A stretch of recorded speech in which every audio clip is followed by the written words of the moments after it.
नमस्कार दोस्तों। जैसा कि आप लोग देख ही रहे हैं कि लोकसभा चुनाव का माहौल बन चुका है और चुनाव आयोग ने अपने डेट्स इशू कर दिए हैं और इसमें आप लोगों को पता है कि 7 चरणों में चुनाव होने वाला है। और 7 चरणों के चुनाव की जो डेट्स थी वो मैंने कल आपको बता दी थी। और इसी को लेकर कुछ इम्पोर्टेंट पॉइंट्स जो चुनाव आयोग ने जारी की है वो भी मैं आप लोगों के सामने लेकर आया हूँ। इसी इम्पोर्टेंट पॉइंट्स में जो सबसे पहला पॉइंट्स वो ये है कि हमारे देश की कुल पॉपुलेशन जो है वो लगभग 141 करोड़ लोगों की जनसंख्या हमारे देश में है, जिसमें से 97 करोड़ लोग इस बार वोट देंगे।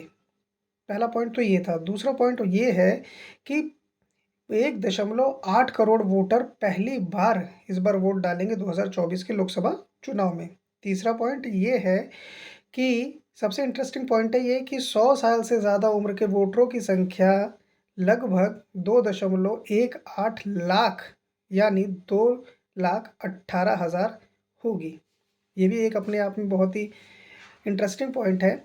और चौथा पॉइंट ये है कि 12 राज्यों में महिला वोटरों की संख्या जो है वो पुरुषों से ज़्यादा है। तो कहीं न कहीं ये हमको ये बता रहा है कि अब महिलाएँ भी जागरूक हो रही हैं और वो लगातार वोटिंग का इस्तेमाल कर रही हैं, जिससे कि वोट अब लगातार वो वोटों की संख्या भी बढ़ेगी और जो जागरूकता है वो भी बढ़ेगी। और इसी में पाँचवाँ पॉइंट है कि जिनकी उम्र 1 जनवरी 2024 को 18 साल नहीं है, उनका नाम भी एडवांस लिस्ट में शामिल कर दिया गया है ताकि वो वोट डाल सकें। तो ये कुछ इम्पोर्टेंट पॉइंट्स थे, लेकिन लोकसभा चुनाव में चुनाव आयोग थोड़ा टाइट भी नज़र आ रहा है। उसने अपनी कुछ गाइडलाइंस भी जारी की है और गाइडलाइंस जो उन्होंने जारी की है वो मैं आपको बताता हूँ। इसमें उन्होंने जो गाइडलाइन जारी की है उसमें इन्होंने कहा है कि राजनीतिक दलों को अपने उम्मीदवारों के क्रिमिनल बैकग्राउंड की जानकारी देनी होगी। दूसरी बात ये है कि ये भी बताना होगा कि उन्हें साफ छवि का उम्मीदवार क्यों नहीं मिला। ये नहीं कि हम भाई क्रिमिनल उठा के ले आए और हम उसको लड़ा रहे हैं। ठीक है भाई, आप लड़ा रहे हो, लेकिन आपको मिला क्यों नहीं साफ छवि का, तो ये भी आपको बताना पड़ेगा। चुनाव आयोग ये भी कह रहा है कि 85 साल से अगर ज़्यादा उम्र का वोटर है तो हम मतदान कराने के लिए उनके घर भी जाने को तैयार हैं।